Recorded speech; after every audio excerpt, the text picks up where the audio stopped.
Hey guys, so today you are going to be starting your ceramics project, and this project is called a relief sculpture. So you're going to be beginning with a flat piece of clay, and you're going to add clay and subtract clay to create some type of scene happening on that piece of clay. Those are called additive and subtractive techniques.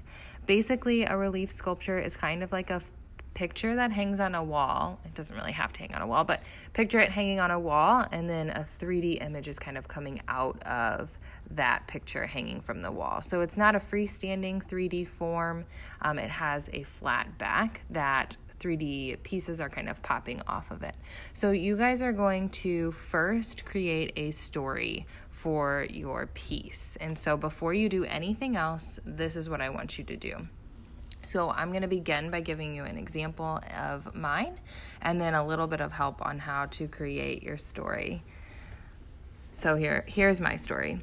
In a land far, far away lived a small, beautiful, earthy witch in her tiny, bundled-up home in the woods. She lived deep in the forest where the trees are giant and the sounds are small. She lived a peaceful life making potions and spells for Mother Earth and the outside world.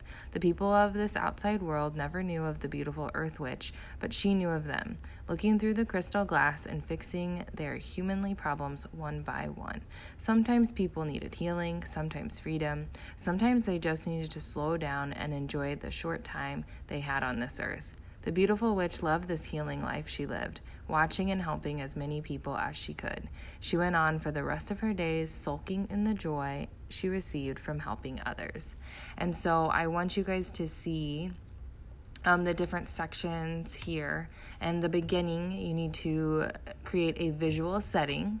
And this is key because this could be what you depict in your sculpture. However, I have used a lot of descriptive words that I could pull from to create my sculpture, but I am going to choose my setting. I think that sets it up nicely, and her little home in the woods. And then the next part, you guys really need to have the bulk of it here. So what's happening in the story? Is it an event? Are you just giving background information? I just kind of gave background information about this witch's life. And then in the end, the story needs to come to some type of creative end, not just like, and everyone died, the end. So like really think it through, just like a small little ending. And this only needs to be like one long paragraph or two shorter paragraphs. So think 10 to 12 sentences.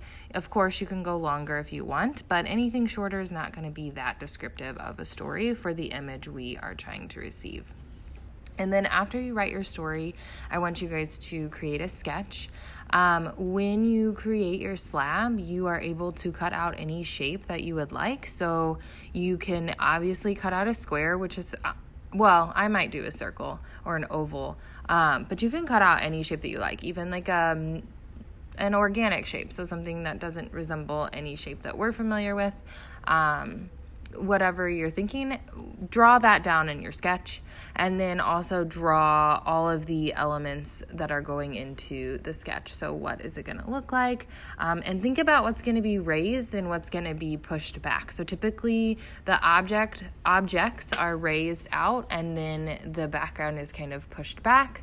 Remember, you're going to be carving some things away, and you're going to be adding to some things. So there's going to be things popping up and then some carving in as well.